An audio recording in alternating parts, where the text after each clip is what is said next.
ఆ దినమున మీరు ఎలా పొందుకు యెహోవే నీవు నా మీద కోపపడింది, నీ కోపము చల్లారు, నేను స్తుతించుతున్న మైక్ ఆపని అమ్మా, వైర్ మైక్ అండి. నా మీద కోపపడింది, నీ కోపము చల్లారు, నిన్ను స్తుతించుతున్నాను, నీవు నన్ను ఆదరించి ఉన్నావు. ఇదిగో నా రక్షణకు కారణభూతుడకు దేవుడు. నేను భయపడక ఆయనను నమ్ముకొని ఉన్నాను.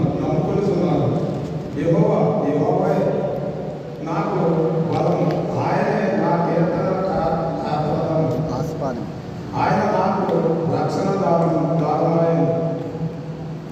కావున మీరు ఆనందపడి రక్షణ దారుణమై బావుల నుండి నీళ్లు చేదకుందు. ఆ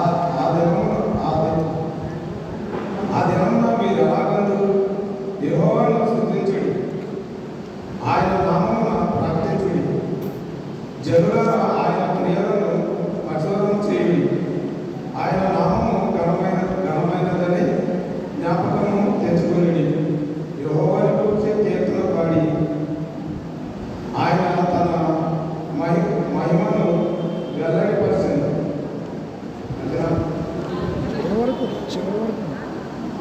ఆయన తన మహిమను వెల్లడిపరిచింది.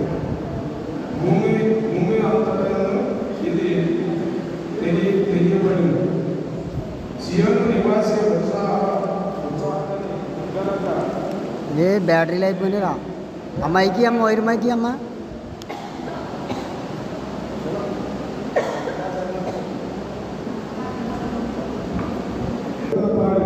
ఆయన తన మహిమను వెల్లడిపరిచింది.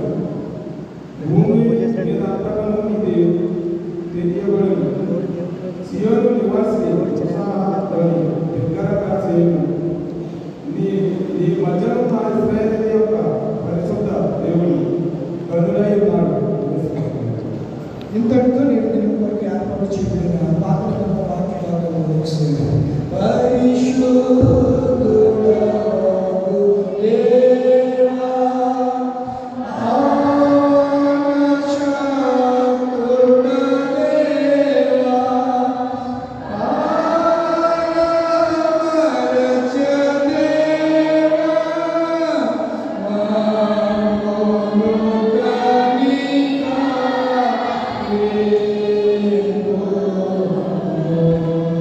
పత్రిక వాక్యము అపోస్తలుల కార్యగ్రంథము 3వ అధ్యాయము మొదటి వచనం నుంచి 16వ వచనం వరకు ఏర్పాటు చేయబడిన వారి నుంచి చదివించండి. నేటి దినం కొరకు ఏర్పాటు చేయబడిన